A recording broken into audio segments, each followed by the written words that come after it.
Hello everyone. तो जैसा कि आप सभी लोगों का आज से क्या है कि स्टेनोग्राफर का जो एग्ज़ाम है एसएससी स्टेनो का वो शुरू हो गया है। तो जो भी क्वेश्चंस देखिए हमें मिल पाए उन सभी क्वेश्चंस का यहाँ पर हम एनालिसिस करवाने वाले हैं। बस आप लोगों को वीडियो को लाइक कर देना है, शेयर कर देना है और साथ ही साथ चैनल को सब्सक्राइब करें, क्योंकि हर एग्ज़ाम से जो रिलेटेड एनालिसिस होता है वो यहाँ पर हम आपको करवाते हैं। तो चलिए बिना टाइम वेस्ट किए शुरुआत करेंगे हम पहले क्वेश्चन की। क्या आपसे पूछा गया था? पहला क्वेश्चन आपका पूछा गया कि वायुमंडल के निम्नलिखित परतों में से किस परत में ओजोन परत पाया जाता है। देखिए ओजोन परत यहाँ पर आपसे पूछा गया कि किस परत में आपका पाया जाता है। तो देखिए समताप मंडल जो है इसका राइट आंसर था, जिसमें कि ओजोन परत पाया जाता है। और यहाँ पर बात करें समताप मंडल जो होता है ये जो क्षोभ मंडल होता है यानी क्षोभ सीमा के ऊपर पाया जाता है और 50 किलोमीटर की ऊंचाई तक फैला होता है। समताप मंडल में एक और चीज़ होती है कि इसमें से ओजोन परत होती है। यही आपसे पूछा गया था कि किस यानी कि मंडल में जो होती है ओजोन परत पाई जाती है। जैसे अगर आप आगे बढ़ेंगे तो यहाँ पर बात करें, आपका जो समताप मंडल होता है ये क्षोभ मंडल के ऊपर पाया जाता है। दूसरी वायुमंडल की यानी वायुमंडल की ये दूसरी परत होती है। ऊंचाई इसकी 50 किलोमीटर तक होती है। तो इतना आपको याद रखना है, क्योंकि ऊंचाई वगैरह भी पूछ लेते हैं। इसमें ओजोन परत पाई जाती है, ये भी आपको याद रखना है। और क्षोभ मंडल की वहीं पर बात करें तो क्षोभ मंडल क्या होता है कि आपकी पृथ्वी की सबसे निचली परत की माना जाता है।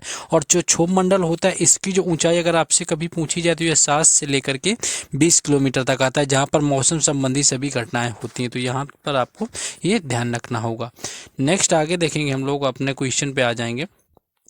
नेक्स्ट बाकी देखिए जितना एक्स्ट्रा फैक्ट आपको लगाया है ये सारा पीडीएफ में मिल जाएगा। पीडीएफ आपको मिलेगा टेलीग्राम चैनल और व्हाट्सएप ग्रुप पर, जिसका लिंक आपको डिस्क्रिप्शन में दिया गया है।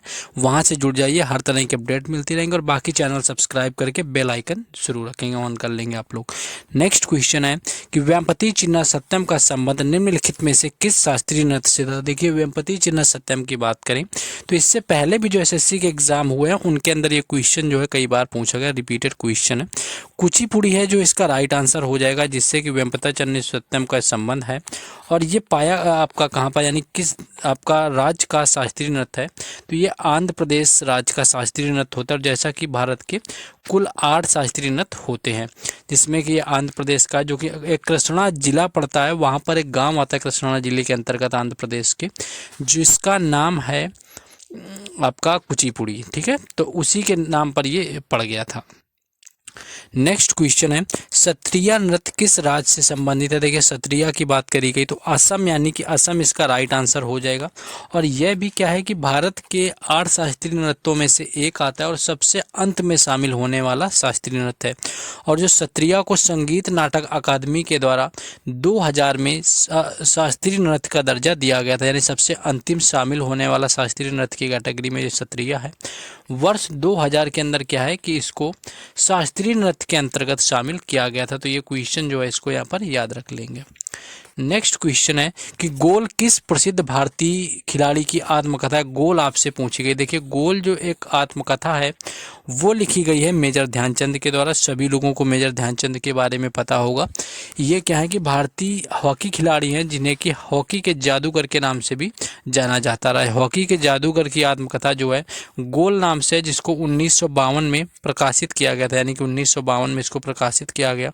इसमें क्या था कि इन्होंने 16 साल की उम्र में भारतीय सेना में शामिल हुए थे और वहीं पर क्या था कि इन्होंने खेलना शुरू कर दिया था हॉकी। इसके अलावा कुछ और लोगों की यहाँ पर है, वो अगर आपको याद करनी देख सकते हैं। जैसे प्लेइंग इट माई वे अगर आपसे पूछा जाए ये सचिन तेंदुलकर की होती है।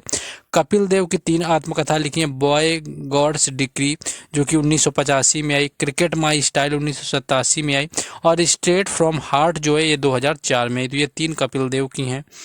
उसकी बाद अगर आगे देखेंगे हम लोग और भी जो कुछ लोग हैं प्रचलित, यहाँ पर अगर बात करें आपकी महात्मा गांधी की थी माई एक्सपेरिमेंट विथ ट्रूथ, ये कई बार पूछी जाती है। ठीक है, एक आपकी पेले नाम की थी, यानी कि पेले एक लिखी गई। ये ब्राजील के एक फुटबॉलर थे, यानी कि इनकी आत्मकथा का नाम है। एपीजे अब्दुल कलाम की पता है सभी को, विंग्स ऑफ फायर इसका नाम है। तो इस तरह से लोगों की भी और जो है उनको याद रखना है। नेक्स्ट क्वेश्चन है भारतीय संविधान का कौन सा अनुच्छेद उपराष्ट्रपति के चुनाव से संबंधित है। देखिए अगर उपराष्ट्रपति के चुनाव से संबंधित अनुच्छेद की बात करी जाए तो ये होता है अनुच्छेद 66, यानी कि आर्टिकल 66 होता है, जो कि अनुच्छेद यानी कि यहाँ पर उपराष्ट्रपति से संबंधित है। भारत के उपराष्ट्रपति, जिनके बारे में अनुच्छेद 63 से लेकर के अनुच्छेद 71 तक दिया गया, जिसमें अनुच्छेद जो आपका आर्टिकल 63 69 होता है, 63 होता है, उसमें क्या होता है कि उसके हिसाब से एक राष्ट्रपति होगा। आर्टिकल 64 यानी 64 होता है, इसमें क्या होता है कि उपराष्ट्रपति जो है वो राज्यसभा का पदेन सभापति होगा। अनुच्छेद 65 होता है, इसमें क्या होता है कि उपराष्ट्रपति को कार्यकाल में आकस्मिक रिक्तियों के दौरान, राष्ट्रपति की अनुपस्थिति के दौरान वगैरह होता है। नेक्स्ट आगे बाकी आर्टिकल भी आपके यहाँ पर लिख दिए गए, आपको एक्स्ट्रा फैक्ट में मिलेगा। नेक्स्ट है कि गरीबी हटाओ का नारा किस पंचवर्षीय योजना का हिस्सा था, यानी कि जो गरीबी हटाओ का नारा है वो किस पंचवर्षीय योजना में दिया गया। इससे कई पहले भी एग्जाम में कई बार क्वेश्चन देखने को मिला है।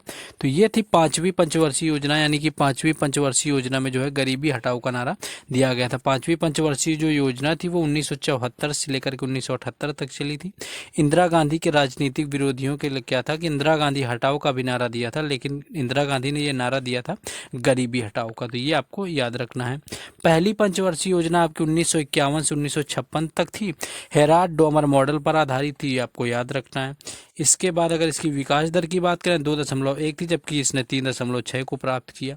द्वितीय वाला जो चला था वो 1956 से लेकर के 1961 तक चला हुआ था, और इसमें क्या था, औद्योगिकीकरण पर इस पर ज़्यादा फोकस किया गया, क्योंकि पहली वाली थी उसमें कृषि पर फोकस किया गया था, और ये आधारित थी महालनोबिस मॉडल पर। तो ये आपको याद रखना है। नेक्स्ट आगे अगर आपको बताएं 5वीं पंचवर्षीय योजना आपकी था, और आपका रोलिंग प्लान अगर पूछा जाए कि कब हुआ था, तो रोलिंग प्लान हुआ था 1978 से लेकर के 80 तक, और इसमें यह था कि 5वीं और 6ठी 2 पंचवर्षीय योजना के बीच में रोलिंग प्लान लागू किया गया था। तो ये भी याद रखना है, कई बार पूछते हैं कि रोलिंग प्लान जो है कब लागू किया गया था। और जो 6ठी पंचवर्षीय योजना थी उसी में क्या था कि नाबार्ड की भी स्थापना हुई थी। तो ये भी याद रखना है, अगर आपसे पूछ ले कि नाबार्ड की स्थापना कब हुई, तो नाबार्ड की स्थापना 1982 में शिवरमन की समिति जो थी उसकी आपके यहाँ पर उसी ने तैयार किया था इसको, और ये 6ठी पंचवर्षीय योजना के दौरान ये हुआ था। और बाकी आपकी जो अंतिम पंचवर्षीय योजना बताएं तो वो 12वीं पंचवर्षीय योजना थी, जो कि 2012 से लेकर के 2017 तक चली थी, और यही क्या थी 12वीं यानी कि अंतिम पंचवर्षीय योजना रही हुई थी भारत की। नेक्स्ट आगे देखेंगे। नेक्स्ट ये था क्वेश्चन कि दिसंबर 2022 की स्थिति के अनुसार गुजरात के मुख्यमंत्री कौन है। देखिए गुजरात के मुख्यमंत्री दिसंबर 2022 के हिसाब से पूछा तो भूपेंद्र पटेल जो है इसका राइट आंसर था। और राज्यपाल की यहाँ पर बात करें तो राज्यपाल जो थे वो आचार्य देवव्रत ने पटेल को 18वें मुख्यमंत्री के रूप में शपथ दिलाई हुई थी, यानी जो आचार्य देवव्रत थे वो राज्यपाल थे, इन्होंने 18वें मुख्यमंत्री के रूप में भूपेंद्र पटेल को शपथ दिलाई हुई थी। तो दोनों चीज़ें यहाँ पर याद रखनी है। नेक्स्ट क्वेश्चन है आपका कि लिम्बाराम को किस खेल के लिए जाना जाता है। देखिए लिम्बाराम की बात करें तो तीरंदाजी यानी कि आर्चरी जो होता है आपका राइट आंसर हो जाएगा, जिसके लिए लिम्बाराम को जाना जाता है। उन्हें 1991 में अर्जुन पुरस्कार, 2012 में पद्मश्री पुरस्कार से सम्मानित किया गया। तो ये 2 पुरस्कार भी मिले हैं, 1991 में अर्जुन पुरस्कार और 2012 में पद्मश्री पुरस्कार। तो ये आपको याद रखना है। एक कोई गॉड ऑफ डेविल करके पुस्तक पूछी गई थी। एक आपका आया था अल्लाह रखा खां का संबंध किस वाद्य यंत्र से है। तो देखिए ये अल्लाह रखा खां की बात करें तो आपको मोस्टली क्वेश्चन हमको यहाँ पर रिपीटेड मिले। तो आपको अगर PYQ सीरीज की अगर आपको PDF खरीदनी है विद एक्स्ट्रा फैक्ट के, तो आप जाकर के टेलीग्राम में जाइएगा, वहाँ पर आपको एक मैसेज पिन मिल जाएगा, उसमें आपको कॉन्टैक्ट नंबर दिया हुआ है, आप परचेज कर सकते हैं, वहाँ पर सारी अवेलेबल होंगी आपके लिए। तो इनका जो संबंध था अल्लाह रखा खां का, इनका संबंध रहा हुआ है तबला से, तो तबला जो है इसका राइट आंसर यहाँ पर हो जाएगा। नेक्स्ट एक क्वेश्चन आपका पूछा गया मार्ले मिंटो सुधार भारतीय परिषद अधिनियम जो था वो कब पारित किया गया। तो कई बार पूछते हैं मार्ले मिंटो सुधार का दूसरा नाम क्या था, तो वो आपका भारत परिषद अधिनियम था जो कि 1909 में लागू हुआ था। इसके साथ साथ कुछ और भी क्वेश्चन यहाँ पर देखने को मिले। देखिए हमने लगा दिए क्वेश्चन, जिसमें कि आपका था देखिए एक ऑटोबायोग्राफी ऑफ गोल्ड जो कि आपको बता चुके हैं, ओजोन परत किस परत में होती है ये आपको बता चुके हैं। एक क्वेश्चन आपका विजयनगर एम्पायर से भी पूछा गया था। एक आपका उपराष्ट्रपति का देखिए आर्टिकल पूछा गया चुनाव का, वो आपको बता चुके हैं। एक पद्मश्री से रिलेटेड भी क्वेश्चन आया हुआ था। एक क्वेश्चन था आपका इंडियन क्लासिकल डांस से देखने को मिला, और DFC का फुल फॉर्म भी पूछा गया था। देखिए DFC का। उसके बाद आपका पूछा हुआ था who is the minister of tourism, यानी कि जो टूरिज्म मिनिस्टर वर्तमान में कौन है। उसके साथ साथ आपका था प्लानिंग कमीशन से आपके क्वेश्चन रहे हुए थे। एक क्वेश्चन आपका पंचवर्षीय योजना से था जो कि आपको बता चुके हैं।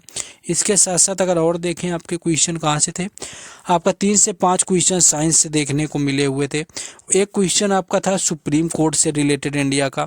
एक क्वेश्चन आपका फेमस म्यूजिशियन से आया हुआ था जो कि अल्लाह रखा खां आपको बताया।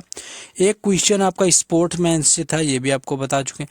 और when was the first time Asian game was in held in India, यानी कि भारत में जो है पहली बार एशियन गेम कब लागू किए गए थे, तो ये क्वेश्चन पूछा गया था। तो इस तरह से था स्टेनो का पेपर। सेकेंड और थर्ड दोनों शिफ्टों का एनालिसिस फिर से करवाएंगे और कल फिर से आपसे मिलेंगे, कल का भी एनालिसिस होगा। बस आप लोग वीडियो को लाइक करके शेयर कर दीजिए और चैनल को सब्सक्राइब करना ना भूलें। मिलते हैं आपसे नेक्स्ट शिफ्ट में। Thank you.